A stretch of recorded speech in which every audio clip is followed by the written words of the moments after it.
Dr. Shruti Malik on the broadcast with me. She's the director of Radix Hospital. And Dr. Shruti, the scare that has erupted because of the Omicron variant that was spotted in South Africa, in the neighboring nations of Botswana, Zimbabwe and some others, and has reached United Kingdom.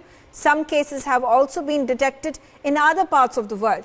How much of a probability is it that the virus might just arrive in India? Thank you, first of all, for having me here. See, we all know that Omicron has raised a lot of concern across the globe, and this variant has not only left India, but 16 other nations' governments who are actually scrabbling with this problem. And one thing which I would like to highlight here is that it is basically because of the callous attitude of people. Because after the vaccination, people feel that now we are 100% safe. And we all need to understand one thing, that the most important thing, even after vaccination, is to actually follow the COVID appropriate behavior. But having said that, I would just like to highlight the most important thing that is there, that we all know that even India is on high alert as other 16 other nations. But the most important thing here is that it is very difficult to say how does the virus mutate. So mutation of a virus, we all need to understand, is not in our hand. But the callous attitude or the atmosphere that we create around us makes the virus mutate, and that is how a new strain that comes up. Okay, so with me, Dr. Malik, the first step that India has done, it has announced that there are going to be millions and millions of vaccines that are going to be transported to South Africa and the neighboring nations under the COVAX program.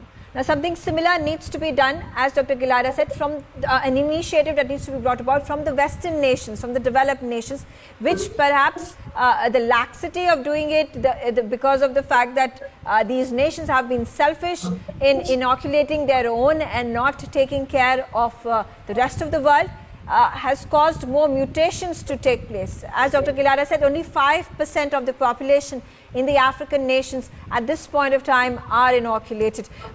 What should be the next step that the world nations need to take to ensure, to understand that this virus is not contained by borders?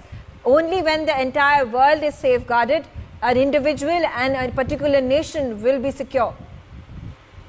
See, Megha, this situation is incredibly fluid right now. And it's a very welcoming step of India to think on those terms so that we can vaccinate the whole world.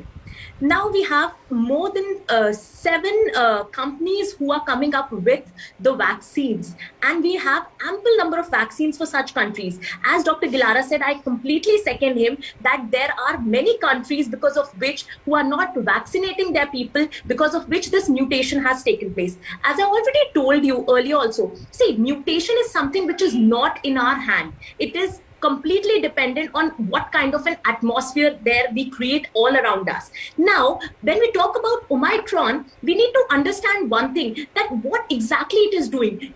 Still the studies are there, but the preliminary evidence suggests that they're only increased of wrist infection. Now that is very, very important. We do not know whether it will create a lot more of mortality, whether the hospitalization numbers are going to increase, or whether it is going to create a more severe infection as compared to the Delta variant. So we first need to focus that the protocols that are there, they need to be properly followed. Secondly, the screening process, the RT-PCR, the basic sanitization hygiene that has to be maintained around us. And thirdly, those who have not taken their first jab also should remove all kind of hesitancies, because we do not know that whether the strain is going to affect us some or the other way, it is going to actually protect us or harm us. So we need to be very, very sure in terms of the fact that vaccine is the only answer right in front of us. So we need to keep ourselves. Okay, Dr. Malik, are the RT-PCR tests and the rapid antigen tests enough to detect the newest variant, that is Omicron?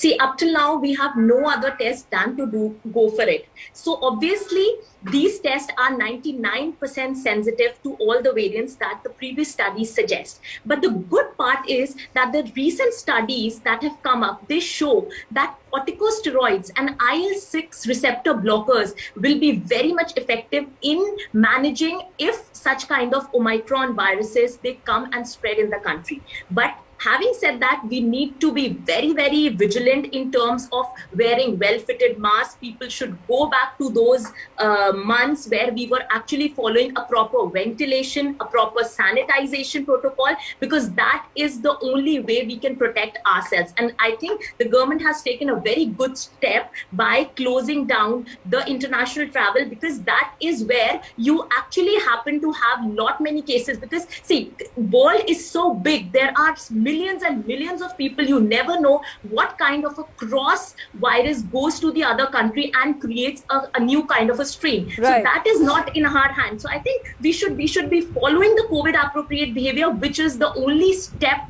and the answer right in front of us at the moment. Okay.